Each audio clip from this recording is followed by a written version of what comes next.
Hello, my name is Suzanne Aline. Welcome to ISPA. Today, I'm so excited. We've got a great panel. And let me just tell you a little bit first about what we're going to be talking about.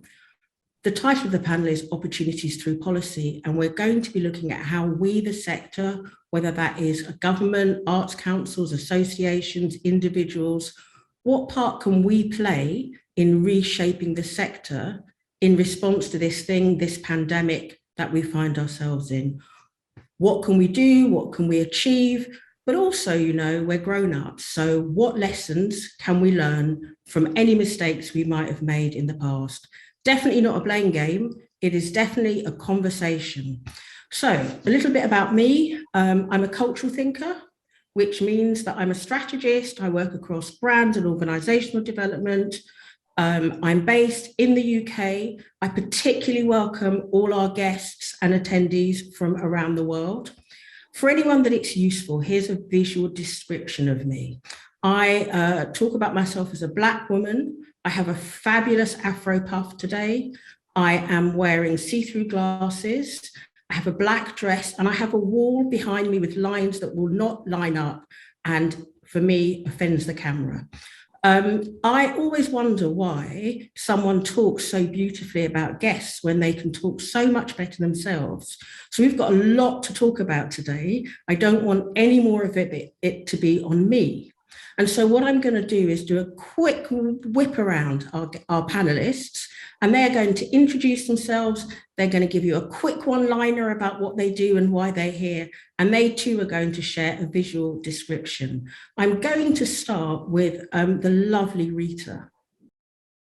Thank you, Susan. My name is Rita Essenwalkoro, and I'm the founder and lead visionary of Street Project Foundation. I like to refer to myself as a creative culturist, a communications expert, and a performance activist. I am a Black African woman who's currently wearing a blue top with an African print, and I'm wearing a pair of earrings given to me by a friend of mine from Kenya. It's very colorful. And I've got the Street Project Foundation background just behind me. Thank you so much, Rita. The person I can see next is Eugene. Thanks, Suzanne, and hi, everyone. Great to be here. Eugene Downs, currently Cultural Director of the Irish Foreign Ministry, based in Dublin, Ireland. In the past, I've worked as a diplomat, arts broadcaster, cultural advisor to the Irish government, director of a government agency, and director of an international festival. And also proud to have been a former member and board member of ISPA. Middle-aged, medium height, white man with graying hair, dressed in navy, sitting in front of a Chinese landscape painting. Thank you so much. And we might come back to that landscape painting because it's truly beautiful. Julian, last but absolutely not least. Thanks, Suzanne. Hi, everyone. My name is Julian Corner. I'm the chief executive of a UK charitable foundation called the Len Kelly Chase Foundation. It's a grant-making philanthropic body that works purely in the UK, and our focus is on social justice, equity, inclusion. I'm also a middle-aged white man, brown hair, dark jacket, white shirt, with a bookcase and some pictures in the background. Oh, and some glasses which are reflecting all of my lights back onto the screen. Thank you very, very, very much. My glasses also are reflecting light back onto the screen.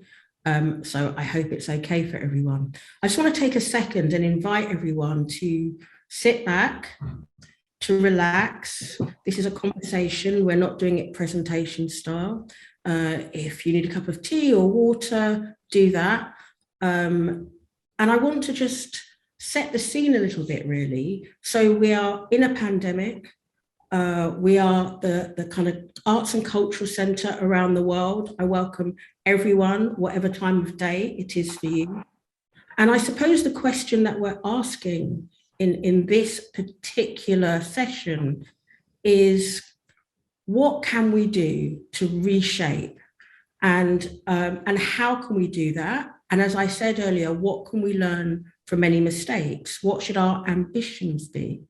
And in order to do that, for those that it might help, so I'm dyslexic, and I often find it easier when someone tells me, kind of gives me a bit of a roadmap about where we're going. So for anyone that that's useful to, we're going to spend a little bit of time just kind of with some definitions and descriptions. So when we say policy, what do we mean? And then we're going to kind of say, well, this is where we think we are now. And we're going to really do our best to try and look through different lenses, through geographic lenses, through lenses from a government level, for those of us that have joined as individual artists, for organisations, large and small, for those that may have bigger policy interventions in their region, to those that don't. And we're going to try and apply that lens through the whole thing. So I know that there'll be some reflections after this live. Please hold us accountable for those.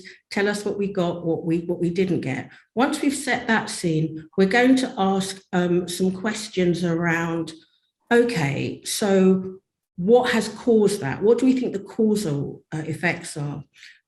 And one of the things here is then looking at things that are outside of us, because I think it can be quite difficult when you're in this pandemic.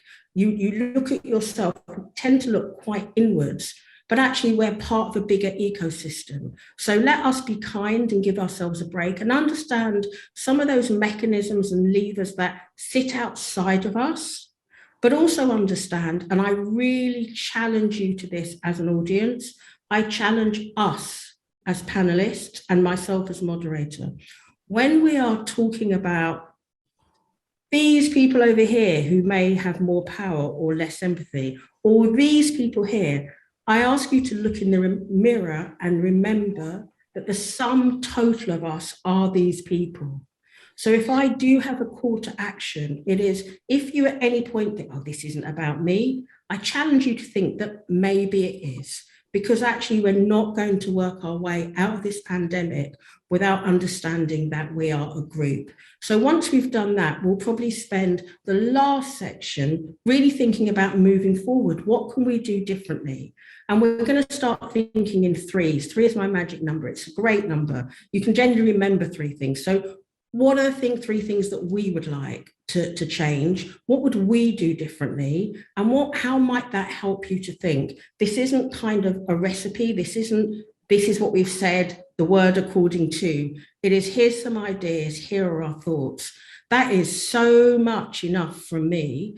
I am definitely not the person that you came here to listen to. So actually, I'm going to kick the conversation off back where I started. Julian, I'm going to ask you, when we say policy, like opportunities through policy, what might we be talking about?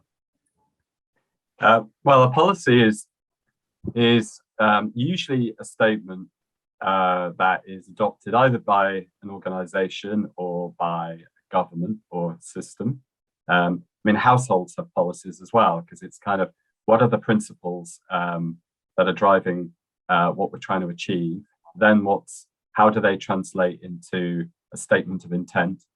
And then how does that translate into procedures, resourcing, rules, and so on?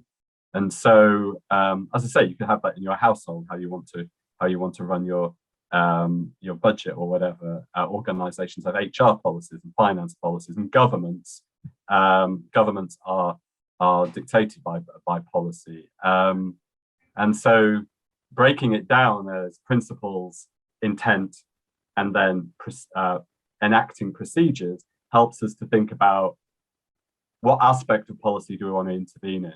Are we intervening at a principles level, or are we intervening at the specific intention level? Or are we intervening at the procedural level?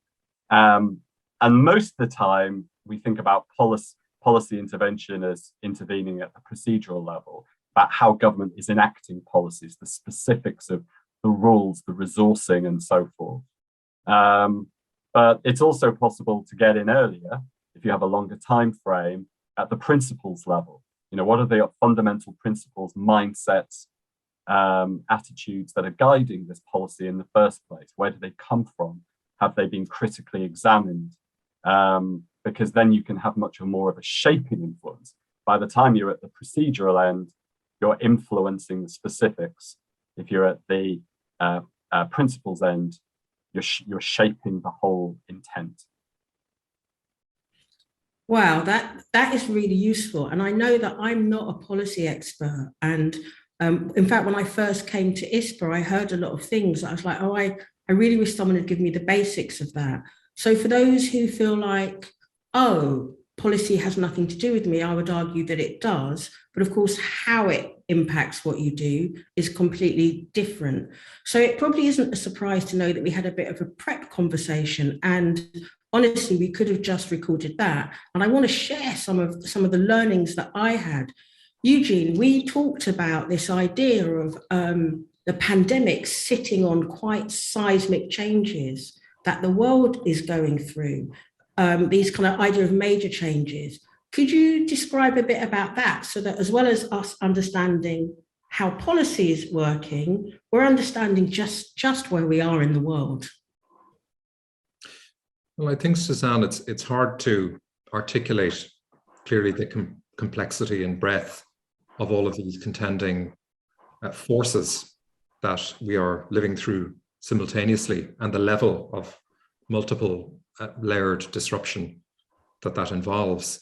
I suppose to say no more about the pandemic than to say, first of all, it's the most significant such event, I suppose, in the century.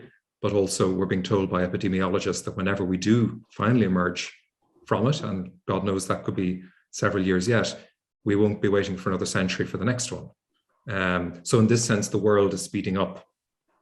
But also, just to say about the pandemic, we're already seeing the massive asymmetries, obviously, of equity, of access to whether it be treatments or vaccines, or indeed how the political context of different societies either supports certain kinds of response or inhibiting responses. And in both cases, it's reinforcing or again accelerating perhaps certain asymmetries or certain inequities within countries and globally. But at the same time as the pandemic, there have been several other shifts which are possibly generational, but certainly profound. And maybe just very briefly to itemize a few of them. Certainly the last year or two, we can see really significant increase in geopolitical tension and a fragmentation of certain understandings and the major global organizations or power blocks of how business was done, shall we say, and certain assumptions about state-to-state relationships or international politics which are unraveling.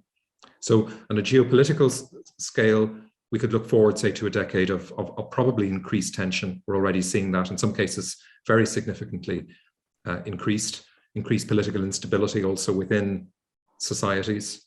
And sometimes the geopolitical tensions, because they are between different continental actors or either established major powers, global powers, or rising global powers, that it appears to map onto intercultural or intercivilizational gaps or divisions. And sometimes maybe some of the motive factors in those tensions are genuinely cultural or civilizational, but often they're not. But they can be, a narrative can be created to present them as intercultural or intercivilizational tensions. So I think that requires investigation.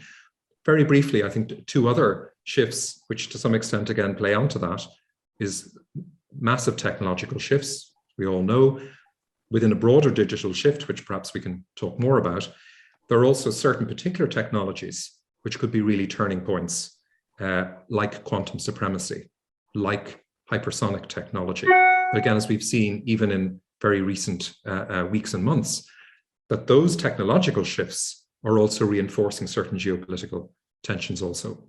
Last but not least, of course, the climate crisis and how all of society in the world, as we've seen what happened in Glasgow, inching forward, but again, really struggling to convert citizen will into political will and action and state policy and indeed global policy.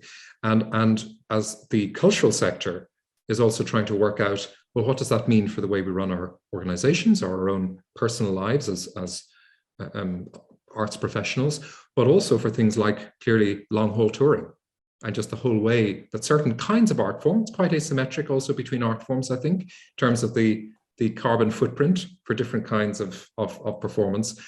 And just to say all of these shifts, some artists actually want to make work about those big issues.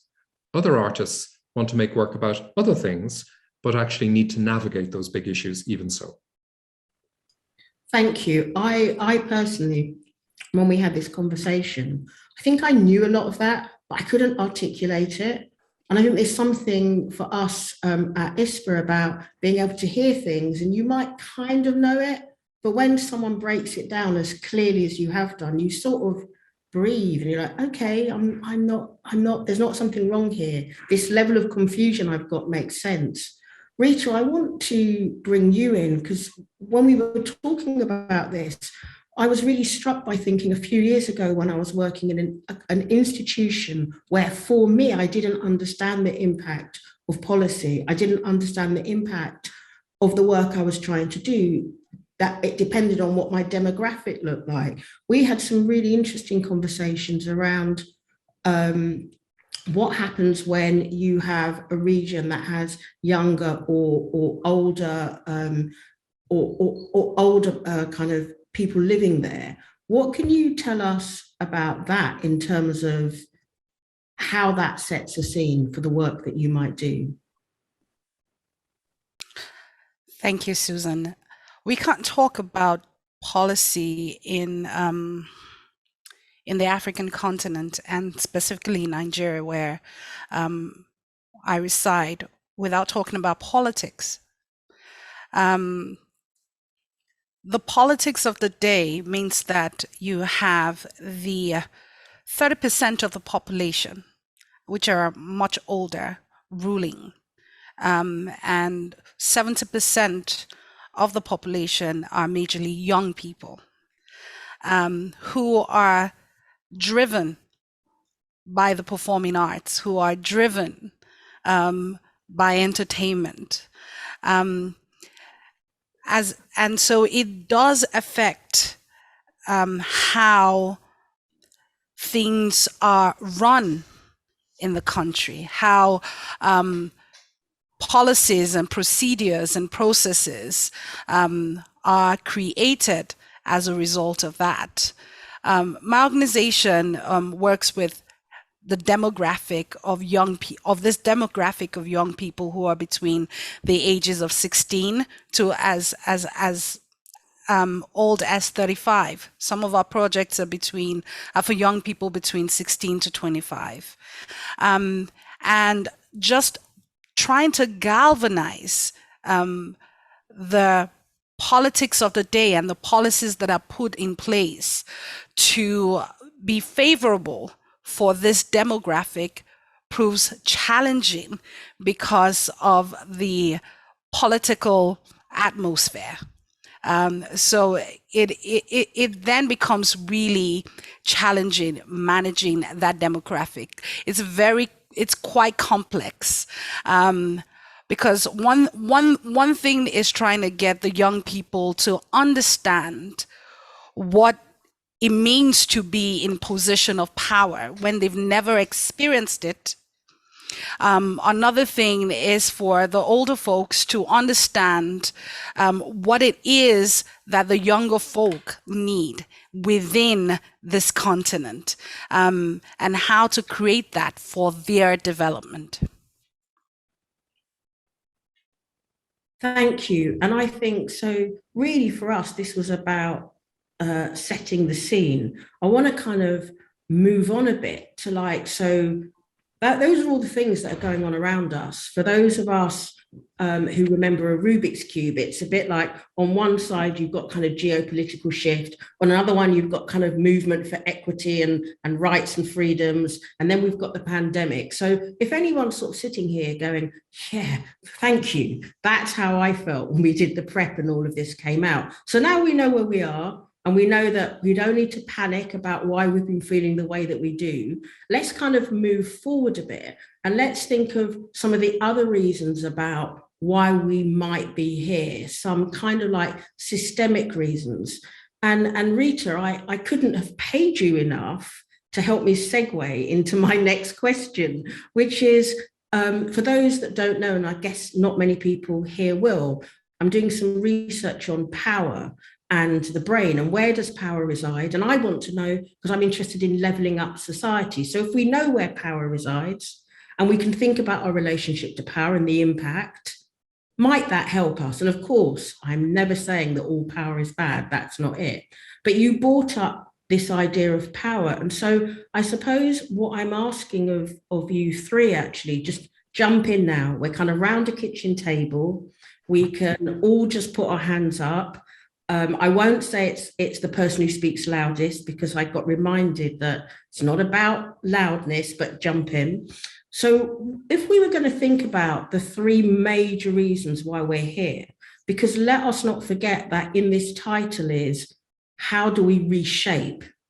So outside of the pandemic, what are the reasons that have led us to be here, to want to reshape? I know that in the UK, what the pandemic has highlighted is the inequities, the inequalities that were already here.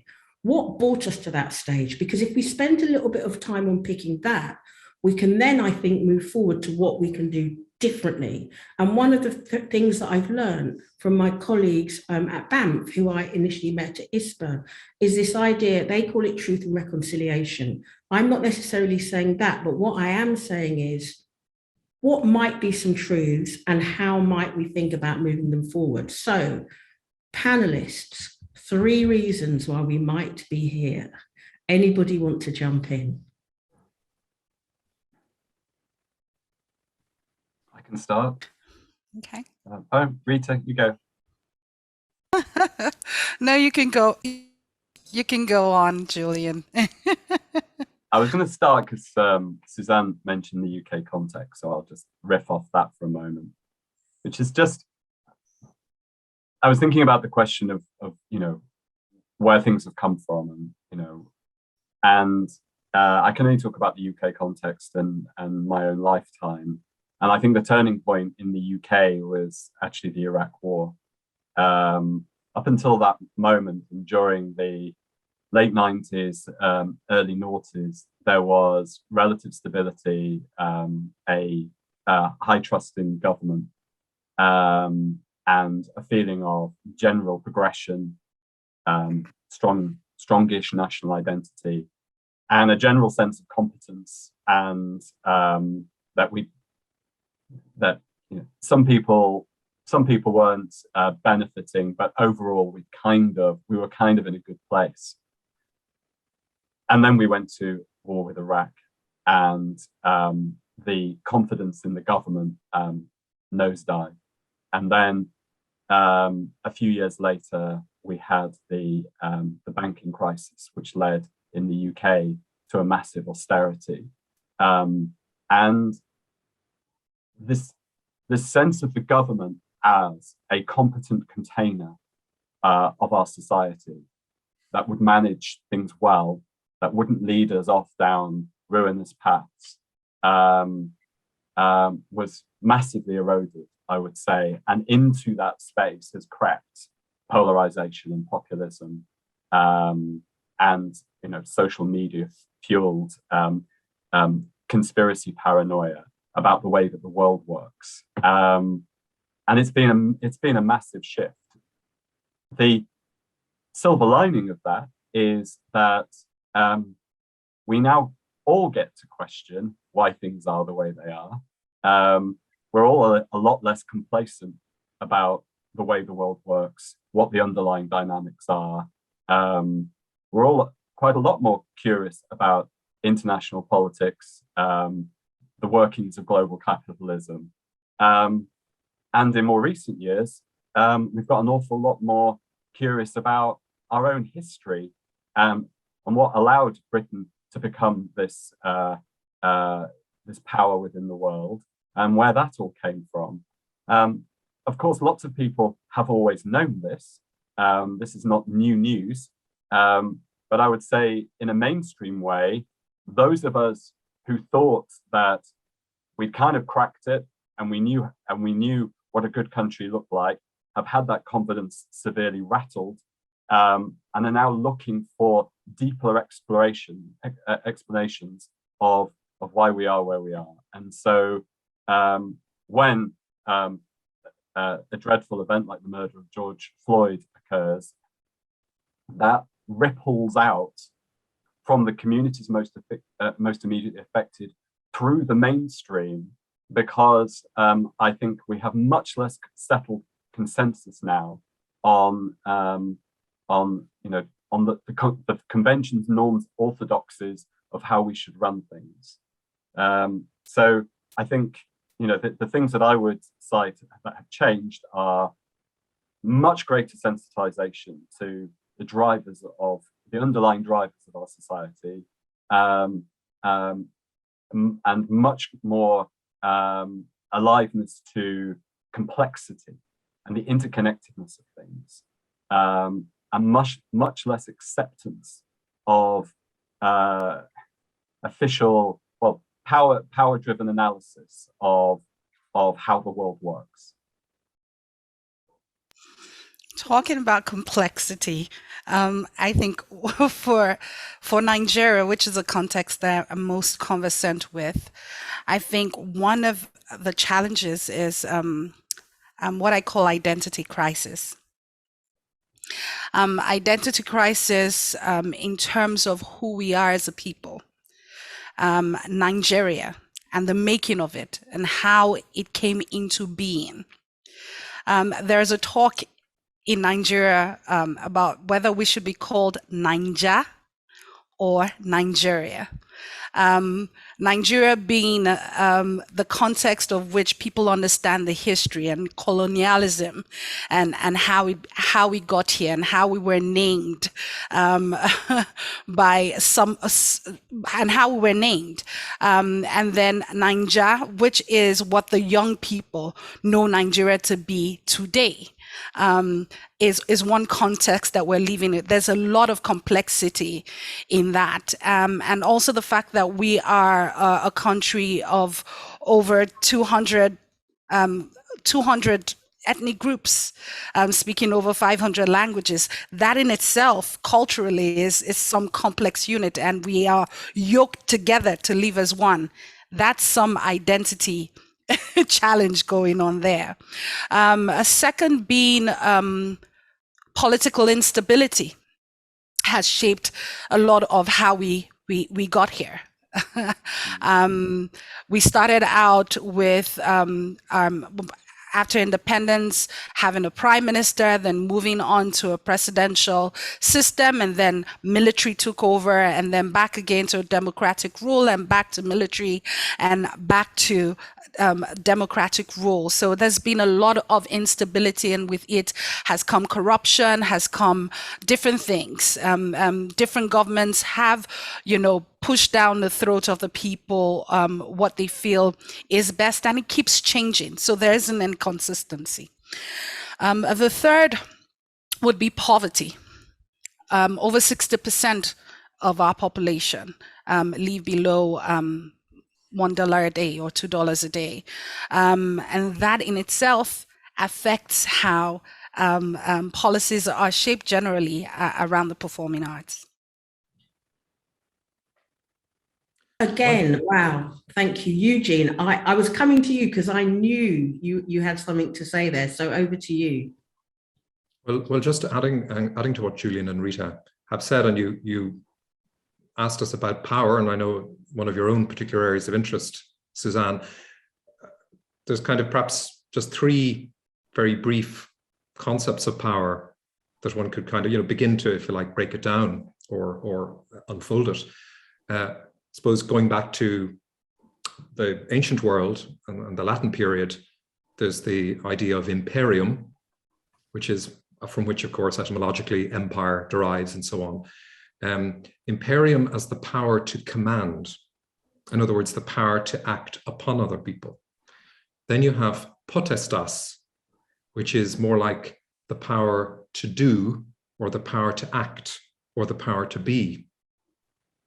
And then one could say, going to the ancient world in East Asia, 2,500 years ago, Lao Tzu, and in the Tao Te Ching, that taking the power to do to the power not to do, wei wu wei, do not do, and how consequential conscious non-action is for better or ill. So again, I think once one starts to open up what power, again, different people mean different things. I do think, by the way, the British Council have a more recent re-articulation of Joseph Nye's concept of soft power, which I thought was actually quite useful as a shorthand, particularly for those of us working in the arena of soft power or public diplomacy or cultural diplomacy. And that's thinking of soft power as the power of attraction, the power of influence, and the power of example. And those, of course, are not mutually exclusive. There's a kind of convergence there.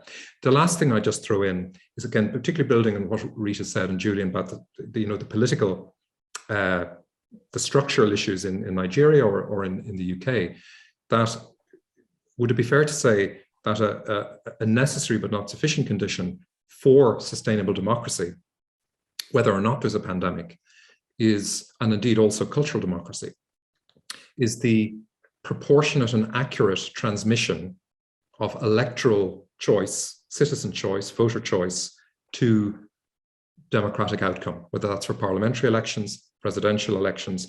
And when we look at, for example, just not to pick examples, but the first past the post system for UK House of Commons elections obviously is deeply distorted structurally. And then in America, the congressional district boundaries in the House and the way in which the Senate, 50 states for 2, creates certain majorities which are not necessarily aligned by any means with the actual voter inputs at those elections. Ditto for the Electoral College, clearly for the presidency. And I think any polity that has an electoral system where there are really significant distortions is setting itself up for a very bad path forward, because you're basically undermining one of the key conditions for sustainable democracy.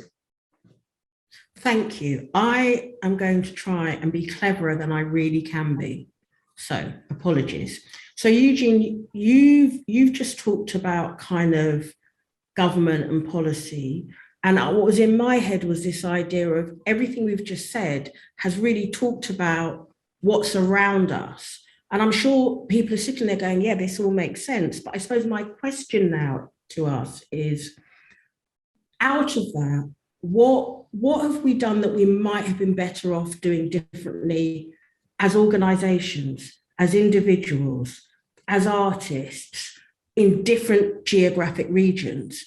And I will start that off from a UK context and say, when you talked about power and you think about empire, it has a very direct impact on who gets to do what in the UK and many other geographic regions. So for me, as a cultural sector, if I'm throwing a provocation out about what maybe we could have done better, and I'm being very diplomatic because I'm being a chair, is that we could have had better representation across what we call the protected classes. So those are people who are minoritized for some reason that they shouldn't be, right? So there's no reason you should be, whether that is through learning difference, the color of your skin, faith. We have 9 of them here. And so I wonder if we can just think for a second about actually, as cultural institutions, organizations, individuals, how have those policies filtered down and impacted our behaviors to bring us here? I'll be willing to go first on this one. For us at Street Project Foundation, it's a reflection of how people have had to leave in a country where you're providing your own water, you're your own ministry, right? And if you've got policies that do not protect or does not provide for the performing arts, you end up becoming that institution that begins to create that example so that they're able to see. Eugene talked about influence. Currently, we're running a program called Art Vocacy, where we're teaching young people how to use their art to fight for the social justice issues they care about. And in doing that, they're learning about history. They're learning about all of the soft skills that they need to understand to be able to build a peaceable world, right? And doing it in a way that they're using their art forms to do that. And whilst doing that, we're inviting those who should be shaping the institution or to these forums to see how it can be done, right? And the truth is, a lot of the resources to do this comes from the West as well. So for us, it's almost like create an example so that it then inspires and influences those in the position of leadership to be able to create or replicate or fund or support what it is that, because what we create is like a pilot running compared to a country with over 200 million people. There's only so much we can cover.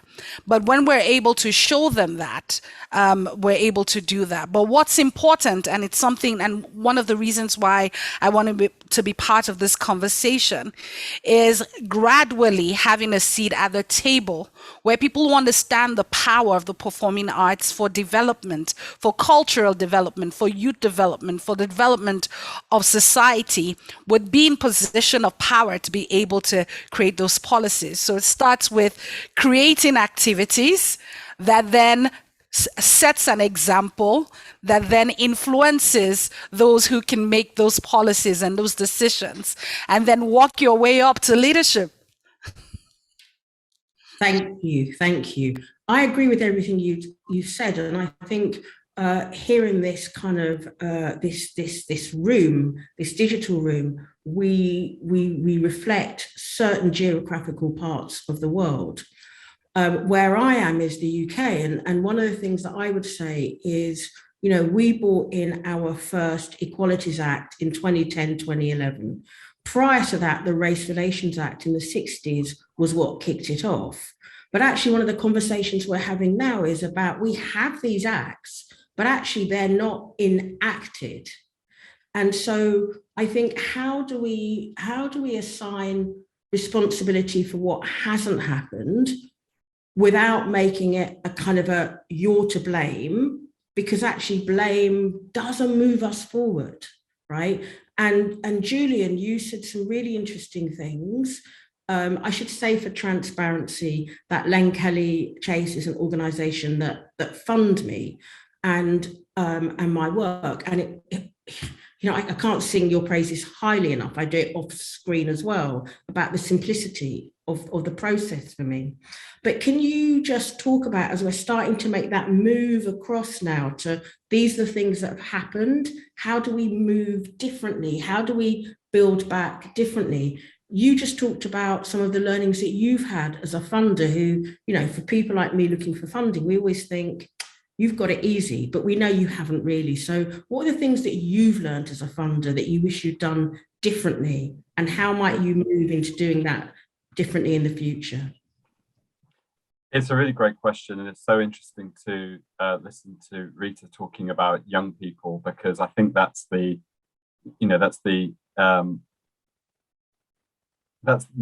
real disruption to other than the wrongdoings and incompetency of our governing classes as a kind of disruption to our confidence in the way the world works. There is also the rise of young people who are coming through with a totally different understanding of the way the world works, because they are starting to see a finite time on this planet and have a different kind of urgency and a different kind of sense of a stake in the future than even our generation had. And so one of the things that I've noticed working with young people, talking to young people, is that they don't buy in automatically to the institutions that that we inherited. As for me, coming into work, my job was to be inducted into institutions and know how to behave and act within them. And many young people now are looking at those institutions and saying they are embodying and manifesting the structures of inequality and unsustainability that we need to be addressing here. And so back to my organization, philanthropic organization, we sit on wealth that was accrued through two benefactors. That money was generated off the back of global capitalism. Philanthropy is a function of capitalism. We, particularly as a British philanthropic organization, are through that wealth connected with all manner of manifestations of extractivism, oppression, and a history of colonialism and slavery around the world. And so we look at ourselves and think, this is a paradoxical position to be in. We exist to promote social justice, equity, inclusion, and yet our very being has been enabled by the opposite of that. And so how the institutions which are needed, as Rita was saying, the funding has to come from somewhere. These institutions are needed, but their position is contested. It is contradictory, and so if I had my time again, I've been at Lankelly for 11 years now, I would have switched on much sooner to the fact that my organization is not one that is seeing the solution, funding the problems and the solutions out there. There would have been much more reflexivity and acknowledgement of our positionality within all of this. Because if we can't acknowledge our positionality, then we are not as useful to the change that is needed. And that means us understanding, what are we part of? What is the bigger movement for change that is trying to happen? And how can we be of use to that movement? And part of that is acknowledging who we are, where we came from. And so I think that a lot of the institutions that we work in are inherited from 19th century, early 20th century paradigms and histories and events. And so there has to be there's an unlearning of a lot of the norms that are hardwired into those institutions. Wow, thank you so much. And I think one of the things that I can't believe that I'm privileged enough to be chairing these you panelists, because I feel like we're just getting to some truths in a beautiful, kind way.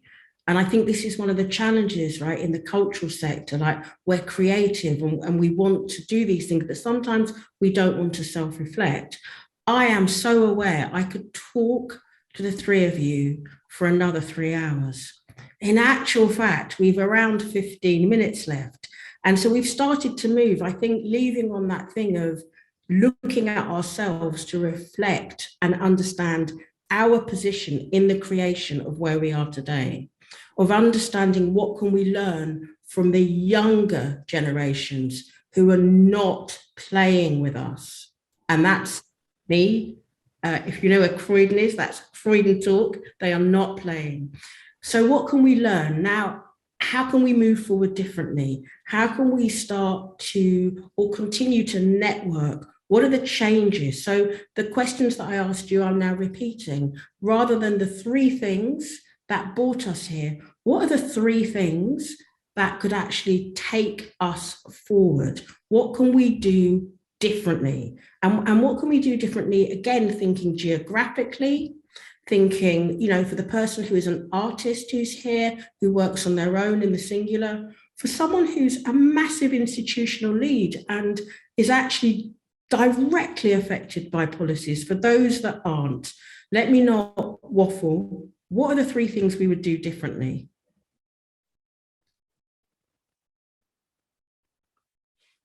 Well, I can offer 3 if you like to get us started.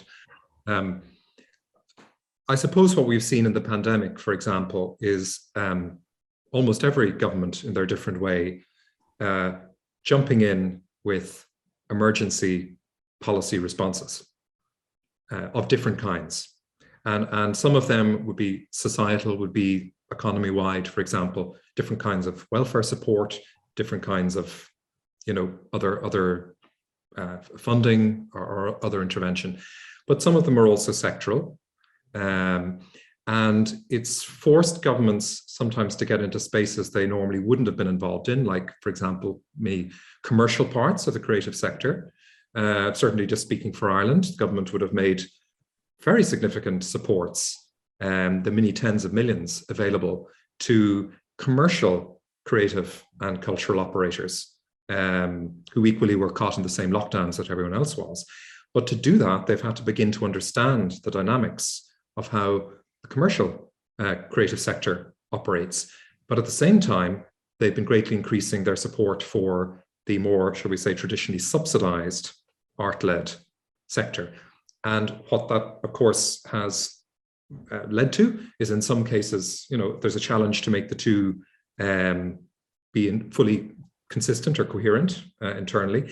But also, as one then looks forward past an emergency scenario into a post-pandemic scenario, there's an opportunity maybe for governments to re-baseline the underlying core level of support for the art sector, for the broader cultural creative sector, perhaps drawing on some of the understandings which they've had to develop in an emergency context, but also having put a lot more funds out on the table. For example, one of the pilots now about to be rolled out in Ireland is a basic income scheme, but they're actually using performing artists as a test ground, as a pilot for what could be potentially in time a much wider universal basic income scheme. That's exciting. But also in terms of rebaselining, again, this has to wash out very differently in different countries. Maybe this is a time when governments can marshal their policy analysis, the different instruments they bring to bear, the qualitative, the quantitative, in a richer way, a more holistic way, to understand cultural value and the contribution of the arts and cultural and creative sectors in a way that's not always been captured. In fact, often isn't captured or fully captured. And that sense of broader cultural well-being, personal, collective, societal well-being, and how different parts of that interplay. Then maybe there's really opportunity to kind of create those frameworks, which can also be shared as best practice, again, internationally. So that'd be the first thing. Very briefly, second thing is linked to that. And I think it would be just great to see more space for policy innovation and policy failure. Because it's like Peter Brook said, the right to fail. If you're going to set out to make the most incredible theatre production ever, with that comes almost the obligation to fail. Or as Beckett said, fail again, fail better. And the tolerance for risk and failure in a government or public policy context or indeed even in the perhaps philanthropic or foundation sector, is actually quite limited, some more than others. So I think that is a constant challenge that just any government or public policy operator has to grapple with, how to maybe broaden the space for policy risk-taking in this crisis, this emergency scenario. The last point, very briefly, I'll just say I think freedom of expression is crucial and continue to be crucial. I think it's one where the cultural sector should lead. We have the creative and imaginative resources to be able to think through the challenges, the nuance, the complexities of this issue. I think in some cases, the cultural sector has become the battleground for that, particularly also in Anglophone countries, where perhaps this debate of freedom of expression has become more polarized. It's not as polarized in some other societies. I think there's no one right answer. And anyone who suggests there's one right answer, I think that perhaps needs to be challenged, because different societies bring different broader philosophical, societal understandings to it. And, there are more classically liberal ideas of freedom of expression with certain tests that apply. There are other kinds of progressive understanding which have very different set of tests. And again, I think there's no one right answer, but I think the arts and cultural sector and the performing arts sector in this context should lead, but also embrace the complexity of it. Thank you very much. Rita, before I come to you, Julian, I hope you remember, I hope I'm not putting you on the spot. Your funding is across sectors, so you're not just in the creative sector.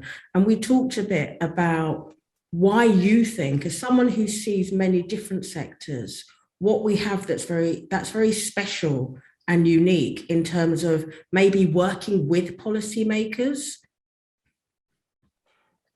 Yeah, thank you. I think I mentioned earlier, understanding when you're part of a bigger movement, and I've learned through lots of conversations over the last couple of years that one of the divisive effects of colonial capitalism is the divide. It's the divide and rule, that things are separated out, and the cultural sector gets to do the cultural stuff, and over here we'll do the meeting of needs, and over here we'll do the educating and what have you, and we're all put into our compartments and kept from each other, and called different things, and actually so then you lose the sense of a whole. You're just a sort of assembly of parts, and I think it's incredibly healthy for cross-sectoral initiatives to help people understand what they are part of and how they are part of a larger whole, and what their role is within that. So if I could see Langkelly and other philanthropic funders as having a resourcing role within a movement, as opposed to some lofty funding body dispensing money to charities, it reframes the understanding of who we are. And within the cultural sector, what I was suggesting is that who is better placed than the cultural sector to help frame those principles and those values and mindsets in the first place, that all of us draw upon, because by the time you've got to policy, you're into very, very mechanistic territory, and with very long histories of how things are done, how you affect change. It's often very linear, very power-based, and very little and very heady and intellectual, and very little to do with who people actually are and their capabilities and emotions and passions and potential. So I think that within this diverse ecosystem or movement, we rely on the cultural sector to be several steps ahead, framing, shaping the narratives, the fundamental narratives that we're all drawing upon in order to bring about change, and not just framing them, but helping us all to engage with those narratives through different creative ways, participative ways, and be part of the shaping of them. That who better to bring people into a room and switch off their critical faculties and start visioning and dreaming of other possibilities than the creative sector. Thank you. Rita, I can see you nodding. Absolutely, I'm nodding because it segues to the first thing I wanted to talk about, which was inspired by a conversation I had that was organized by ISPA, that was exploring why the performing arts is not seen as essential work.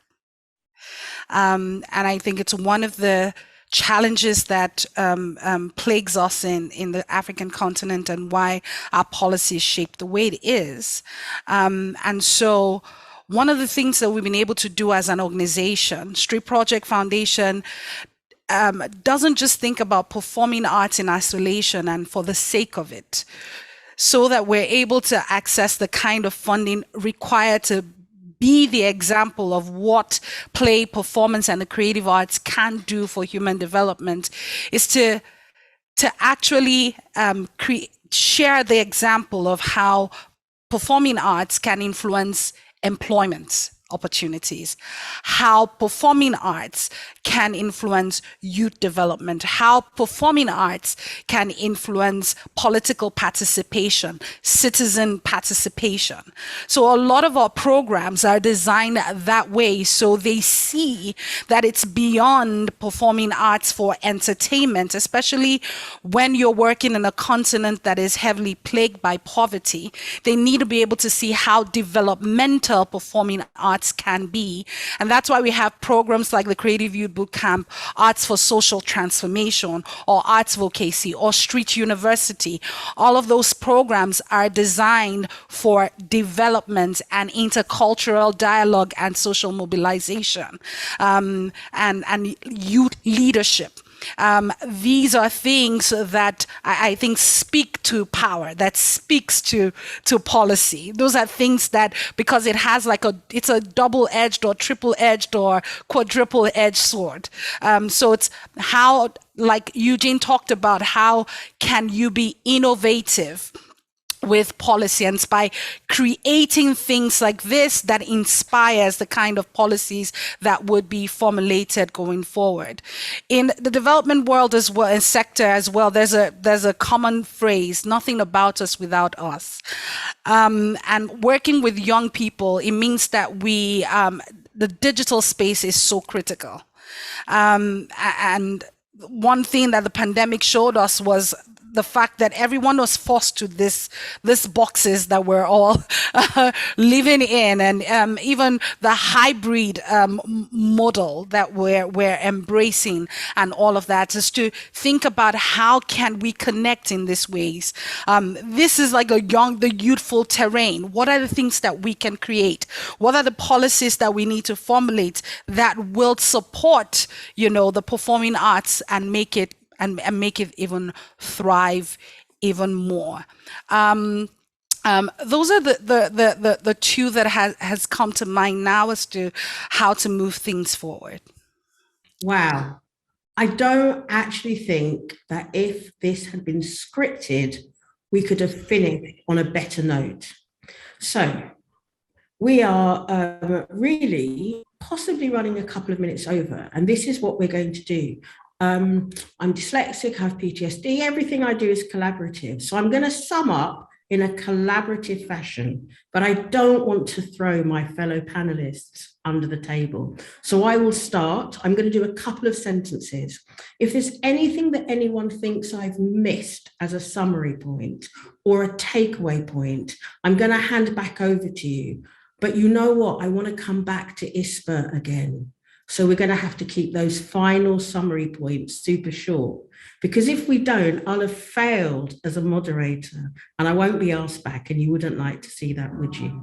So these are my summaries. Actually, I think my major takeaway from how did we get here is actually about self-reflection. It's about understanding that if we're part of the solution, we were probably part of the problem. My second takeaway here really, actually, we talked about young people. I'm going to merge that slightly into interconnectedness. And that comes back to this idea of, again, we all have to take part. But what are the new ideas that might drive that? And how do we listen to those? And I think my last point really is about being kind and understanding that, as well as those great big moments and things, from the geopolitical to technological advances, to these movements for equity and freedom, and what does that mean? Actually, we're all human beings. And I'm going to end my summary by saying, we as creatives have absolutely got the right to create for creativity's sake. But here in this panel, what we've really been talking about is the extraordinary position that we hold as a creative and cultural sector to help partner with everyone in the world, because we're the people that tell the stories. So over to all of you. What have I missed? I know as a moderator, I shouldn't talk about what I've missed, But what have I missed, or what would you add? 30 seconds each before I get fired. One thing I'd like to add is the importance for us to have a seat at the table. Thank you. Eugene, Julian? I'm happy to leave it. I think you did a great job. For me, it's about we're seeking a new kind of integrity in the midst of this turbulence, chaos, disruption. We're seeking a new alignment between who we are as human beings, our institutions, our policies, our economies, and so forth. So it's a new integrity, and cultural organizations can create the space where we can experience that alignment before it's actually delivered in the real world. Thank you. I want to thank, all right, really 10-second thank yous. I want to thank the panelists. Thank you, Julian, Rita, Eugene. Absolutely amazing. I really could have talked to you for a long time. I want to thank everyone who's turned up and watched today. There will be ways to engage with us offline, but mostly I want to thank ISPA for as ever putting this on and giving us a chance to come together, the thing that's probably most important during the pandemic. Thank you very much, and goodbye.